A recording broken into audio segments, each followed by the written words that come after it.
यानी कि national capital region में शामिल प्रदेश के इलाकों में अब 10 साल पुराने वाहन को डीजल और 15 साल पुराने वाहन को पेट्रोल नहीं मिल सकेगा। परिवहन विभाग इस योजना पर काम कर रहा है और जल्द ही नई व्यवस्था को शुरू किया जाएगा।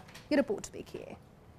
दिल्ली की तर्ज पर एनसीआर में शामिल प्रदेश के इलाकों में अब 10 साल पुराने डीजल वाहन और 15 साल पुराने पेट्रोल वाहन को फ्यूल नहीं मिल सकेगा। दिल्ली में पहले से ही ये व्यवस्था लागू है और दिल्ली के इस मॉडल का अध्ययन करने के लिए परिवहन सचिव सुचित त्यागी ने 3 अधिकारियों की कमेटी बनाई। अतिरिक्त निदेशक तकनीकी कुलदीप यादव, उप वित्तीय सलाहकार सौरभ पालीवाल और परिवहन निरीक्षक हितेश चंदुल कमेटी में शामिल है।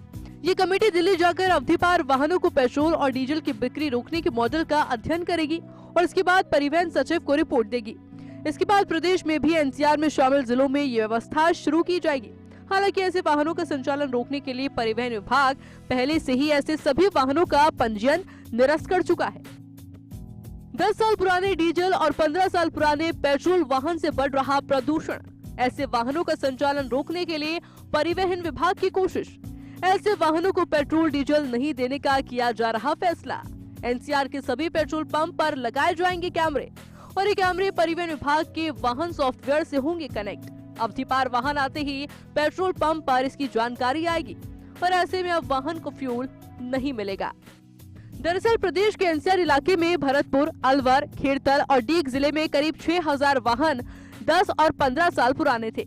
चरणबद्ध तरीके से इन सभी वाहनों का पंजीयन परिवहन विभाग निरस्त कर चुका है और काफी ऐसे वाहन भी थे जो कि स्क्रैप के लिए जा चुके हैं, लेकिन अभी भी चोरी छिपे कई वाहन एनसीआर में संचालित हो रहे हैं जिन्हें परिवहन विभाग नहीं रोक पा रहा।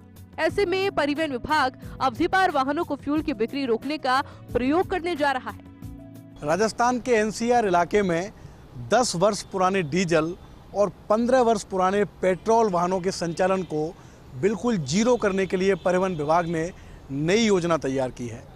परिवहन विभाग की योजना है कि जिस तरह दिल्ली में अवधि पार वाहनों को पेट्रोल और डीजल नहीं मिल रहा, उसी तरह प्रदेश के एनसीआर इलाके में भी पेट्रोल और डीजल की बिक्री इन वाहनों के लिए बंद की जाए।